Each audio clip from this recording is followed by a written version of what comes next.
కరీంనగర్ లో బండి సంజయ్ మాట్లాడుతున్నారు. ఇప్పుడు ఆ లైవ్ చూద్దాం. చూసిన తర్వాత తెలంగాణ సమాజం ఆలోచించాలి. నిజాం మంచోడని పోగొన్నటువంటి నాయకులు మంచోలా, వాళ్ళ వ్యవహార చెల్లింది రాజకీయ పబ్బం కట్టుకోవడానికి, ఒక వర్గం ఓట్లు వదలడానికి, హిందూ సమాజాన్ని హిందూ ప్రజలను ఏ విధంగా రాసి రంపణ పెట్టారు, ఏ విధంగా అకృత్యాలకు పాల్పడ్డారు, ఇస్లాం రాజ్యం కోసం ఏ విధంగా హిందువులను ఇబ్బంది పెట్టిరో నిజాం కాలంలో అవన్నీ మర్చిపోయి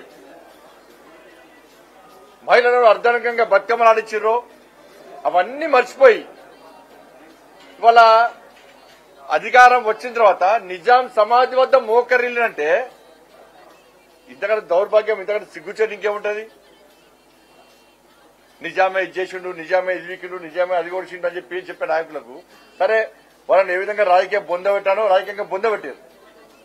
మళ్ళా తిరిగి రజాకర్లు రావద్దు అనుకుంటే, మళ్ళా తిరిగి నిజాం లాంటి మూర్ఖత్వ ప్రభుత్వాలు దేశంలో తెలంగాణ రాష్ట్రం రావద్దు అనుకుంటే ప్రతి ఒక్కరూ ఈ రజాకర్ సినిమా చూడాల్సిందే. రజాకర్ లాంటి ఈ సినిమా చూస్తే మన లోపల ఒక ఆలోచన వస్తుంది.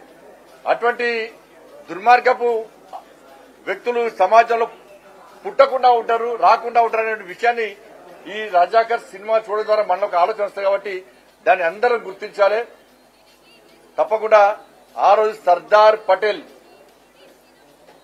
ఇవాళ సర్దార్ పటేల్ అంటే కూడా కొంతమంది రాజకీయ నాయకులకు ఆయన మతం కొంత ఉంచుతారు. అరే ఇలా ఇన్ని రోజులు కూడా హిందూ ధర్మం గురించి మేము ఆలోచిస్తే, హిందూ సమాజం గురించి మేము ఆలోచిస్తే మమ్మల్ని మతతత్వవాదిగా ముద్రేసినటువంటి ఈ కోనా లౌకికవాదులు, ఈ